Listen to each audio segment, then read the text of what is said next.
quero falar sobre cura interior. Amém. Amém? Precisamos de cura, precisamos de cada dia ser restaurado na nossa alma. Vocês concordam comigo? Amém.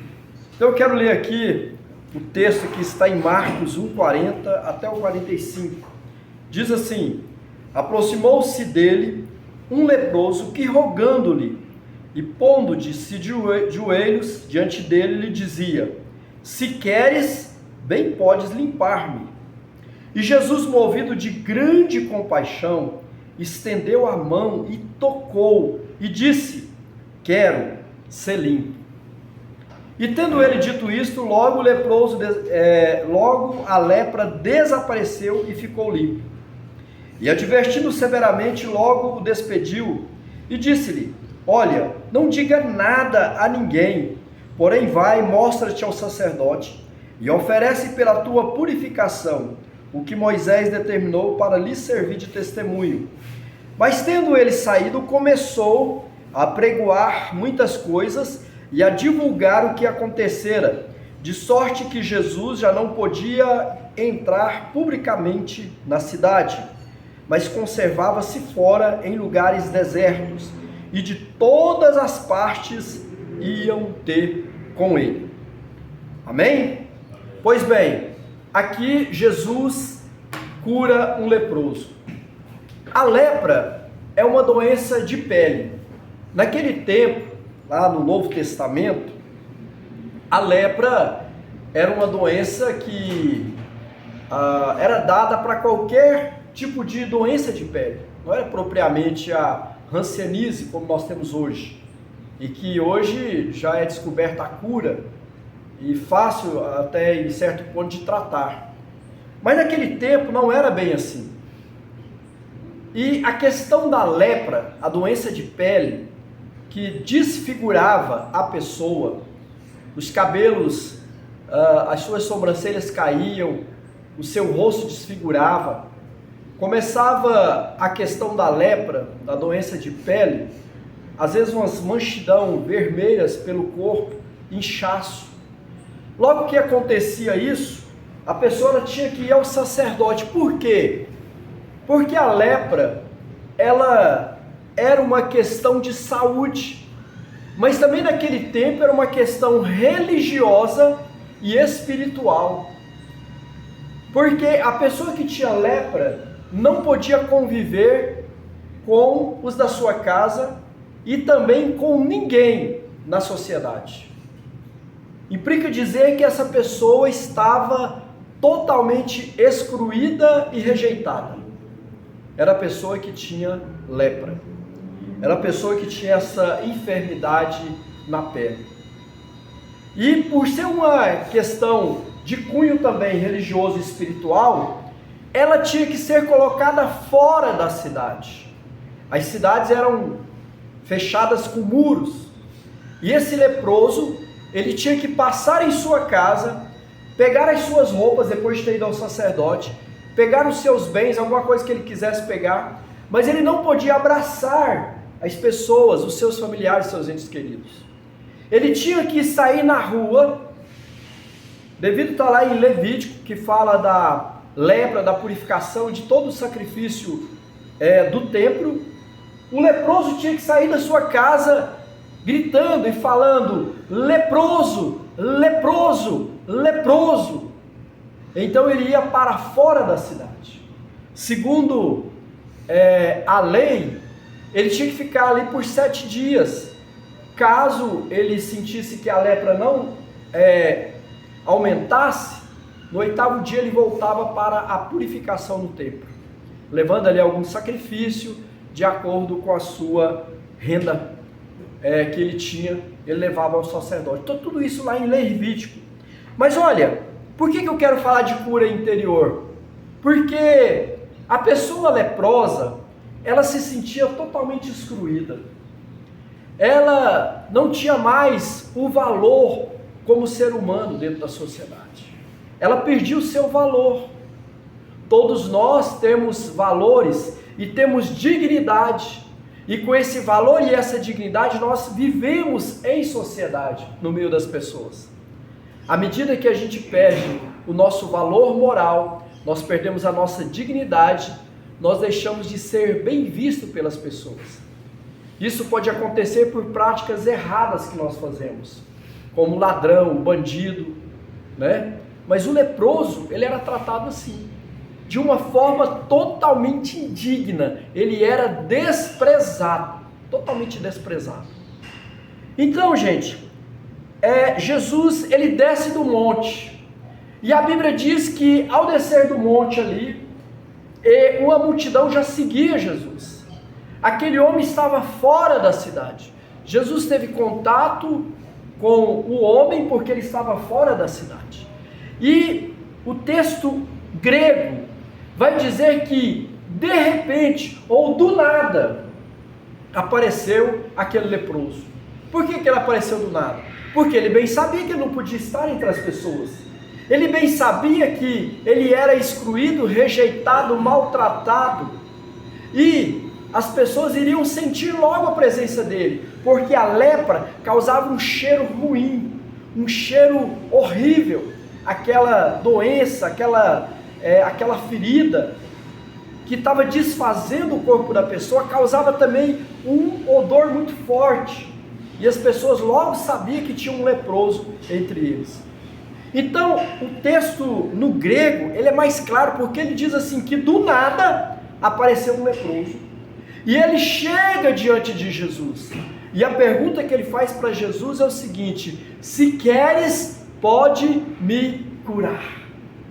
O que nós aprendemos? Agora nós entramos aqui propriamente nas lições que a gente tira desse episódio, que na Bíblia e no Novo Testamento é um dos mais tremendos, é um dos mais poderosos aqui, porque Jesus não tinha necessidade de tocar no leproso. Assim como ele não tocou no servo do centurião, mandando apenas uma palavra e o servo foi curado, assim como ele falou para a mulher, mãe da menina, a mulher Cirofenícia, que a filha dela estava curada, e quando ela chegou lá a menina já estava curada. Aqui pelo contrário, Jesus toca naquele leproso. Mas o que nós aprendemos a princípio aqui é que o leproso chega e diz para Jesus: se queres, pode me curar. Ora, aqui nós vemos uma atitude de fé, sobretudo humildade e também determinação. Mas olha, ele sabia a quem ele estava procurando. Ele sabia quem era Jesus. Jesus era um fenômeno, era um popstar da cura naquele tempo. Porque a Bíblia diz que em toda cidade que Jesus chegava, as pessoas todas eram curadas, a menos as que não queriam, né?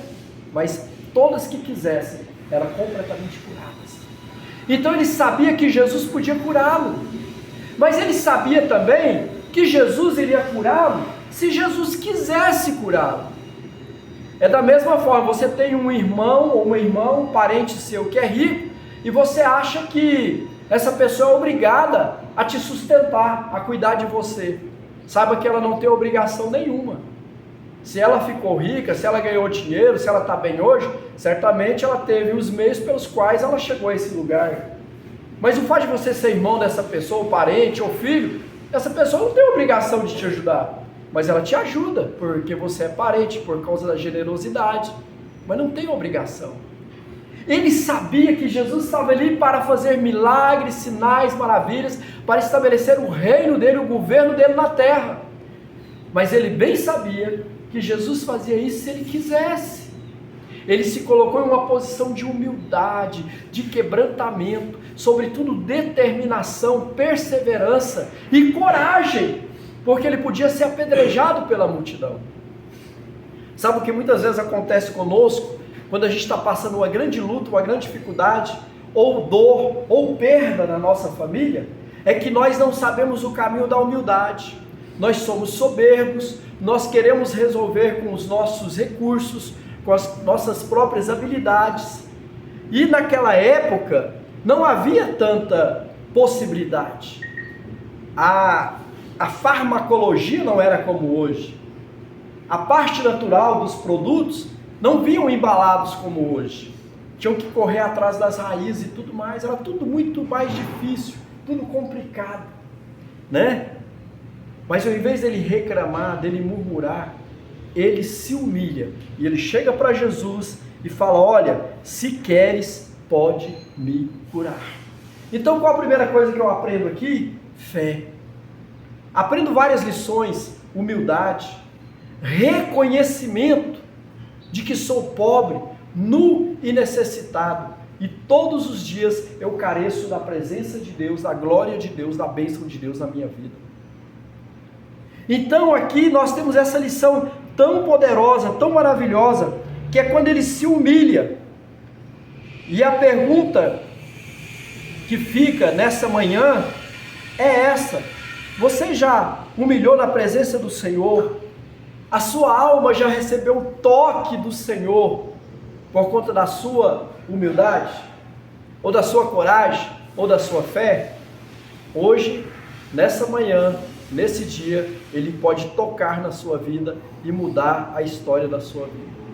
Em qualquer área, porque alguma área da nossa vida necessita do toque curador e restaurador de Deus.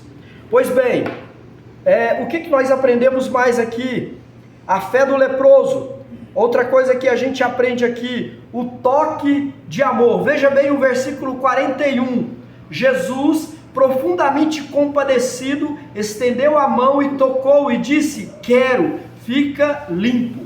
Pois bem, quando Jesus toca no leproso, dois processos de cura acontecem: no corpo e na alma.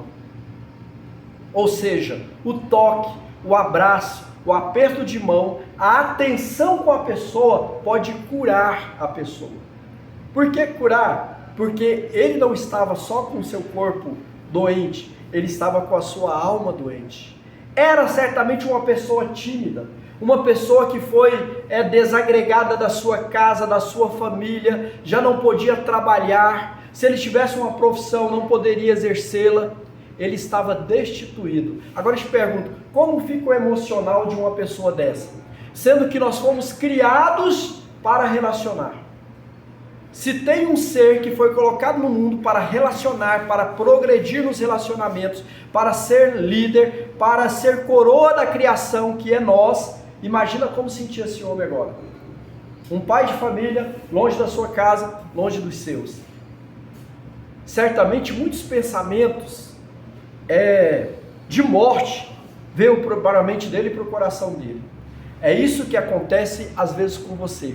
Quando você perde o esposo, a esposa, quando você perde o filho, a filha, quando você, filho ou filha, perde os seus pais, vem para o seu coração esse sentimento de profunda derrota, de profunda desilusão.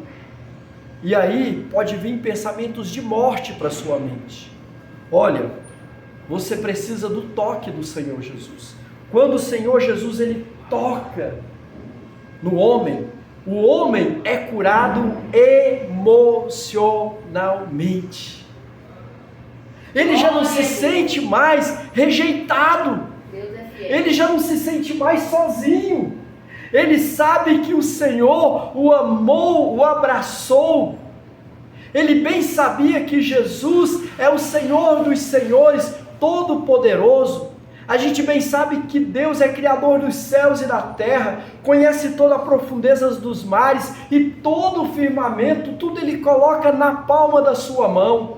Mas preste atenção, Ele não te vê como multidão, Ele vê você de forma individual.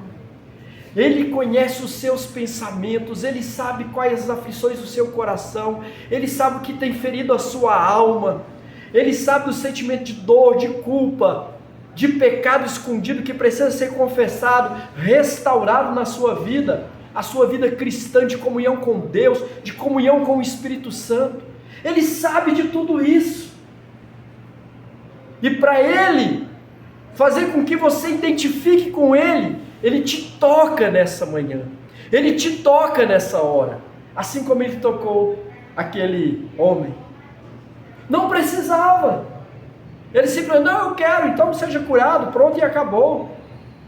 Mas ele faz questão de tocar, Eu fico pensando que as pessoas que andavam com Jesus, o dia todo elas ficavam assim impactadas. Cara, hoje eu estava com Jesus e ele fez uns trem muito doido, ele cuspiu lá no chão, passou lá no olho do cego, falou, vai lá, lava e volta aqui, né, que tu já está curado. Ele tocou no leproso, e a gente sabe que não pode, porque segundo a lei, uma pessoa sã não toca no leproso, que ele é imundo. Segundo a religiosidade, a espiritualidade do templo aqui funciona assim, não se toca. E Jesus, sendo puro, ele toca no impuro. E ao contrário, Jesus não fica impuro e nem imundo, mas aquele homem se torna puro, curado, restaurado, transformado. Então o que Deus quer fazer com você é transformar você na sua mente, nas suas emoções. Um homem ou uma mulher curado, restaurado, ele é capaz de conquistar todas as coisas que Deus tem para ele como promessa nessa vida. Mas como que Deus vai colocar poder, autoridade, governo e bens na mão de uma pessoa que está ferida, machucada, traumatizada, que está com seu coração sangrando, a sua alma despedaçada? Você não vai prosperar, você não vai crescer, você não vai conquistar. Precisa de cura, restauração na sua alma. E aí, o toque de Jesus, não foi palavras, veja bem, foi o toque dele que muda a vida daquele homem. E a gente continua aqui para terminar aprendendo mais algo poderoso sobre esta passagem. O milagre imediato. Quanto tempo você está esperando uma intervenção de Deus na sua vida? Como pastor, a gente conhece alguns casos de pessoas que estão com um pé na igreja e o outro no mundo, totalmente dividido. Um dia vai na igreja, outro dia não vai. Um dia lê a Bíblia, outro dia não lê. Um dia qualquer ele ora, quando passa mês, semanas, sem fazer uma oração. E assim vai.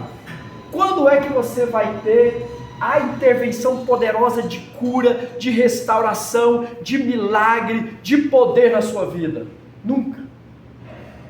Aí você fala, então eu preciso melhorar, eu preciso mudar algumas coisas em mim para mim poder ir na igreja. O Senhor Jesus diz, vem como você está. Vinde a mim todos vós que estáis cansados e sobrecarregados, e eu vos aliviarei. Mateus 11, 28, ao convite do mestre, e a ele do jeito que nós estamos. Entende? Então nós precisamos ver que nós não precisamos de forma, nós precisamos de sacrifício, nós não precisamos de nenhum tipo de metodologia para poder receber o milagre de Deus na nossa vida. E ele é imediato. Não, mas já tem 20 anos que essa doença está na minha casa. Já tem 30 anos que eu não consigo me libertar do alcoolismo. Já tem não sei quantos anos que eu sou viciado no crack, na droga. Eu já passei por tantos casamentos e para mim não tem mais jeito. Olha, o que é mais tremendo é que Deus vem para mudar a história da nossa vida. E a gente não precisa de nenhum sacrifício, a não ser entregar a nossa mente e o nosso coração para o Senhor. E aí o milagre vai ser, sabe como? Imediato. Contava ontem um testemunho de um rapaz que se tornou um conferencista nacional, e ele bebia muito e ficava jogado pelas calçadas. O pessoal da sua casa, sua mãe, seus irmãos, era da igreja, morava no interior de uma cidade, né? E nesse interiorzinho ali, as pessoas se sentiam envergonhadas desse moço, que vivia bêbado e atazanando a vida de todo mundo. Um dia ele passa na porta da igreja, e ele sabe que a sua mãe estava ali naquele culto. Ele entra, a sua mãe já fica apavorada e diz, nossa, ele vai aprontar. E ele senta lá no último banco, e o pastor faz o apelo, e ele vai lá na frente e se entrega. E aí ele desmonta lá na frente. Ninguém sabe se ele estava desmaiado, se ele estava na verdade no coma alcoólico. Passa a maior vergonha. E o pastor diz o seguinte: olha, ele entregou a vida dele para o Senhor, agora ele está transformado.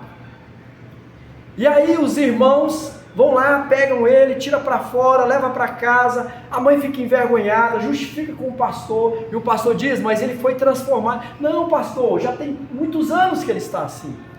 Toda vez ele faz esse escândalo todo, ele não está transformado. No outro dia de manhã ele acorda do seu coma alcoólico, e ele é confrontado pela sua mãe e pelos seus irmãos. Você esteve na igreja e passou a maior vergonha, foi lá na frente, caiu, e o pastor disse que você aceitou Jesus como seu Senhor e Salvador, e você está transformado. Aí sabe o que ele falou? Não, ele disse isso. Sim, ele disse isso. Ele falou que eu aceitei Jesus como meu Senhor e Salvador. Sim. E ele disse que eu estou transformado. Sim. Aí ele falou assim: ó, então eu estou transformado. Sabe o que aconteceu com aquele homem? Depois daquele dia, ele nunca mais colocou um gole de álcool na sua boca.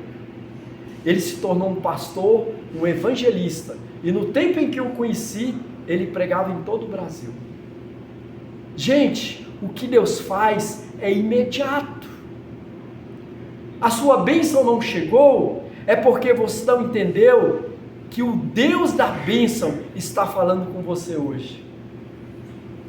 É Ele que está falando com você através desse episódio tão profundo, tão tremendo, tão poderoso da palavra de Deus. Ele é o mesmo ontem, hoje e a Bíblia diz eternamente. Então, se Ele curou no passado, Ele restaurou no passado, Ele transformou a vida das pessoas no passado, Ele pode entrar no meu coração, em áreas que precisam ser mudadas, e Ele pode entrar no seu coração e mudar coisas na sua vida, áreas na sua vida, trazer vida e restauração.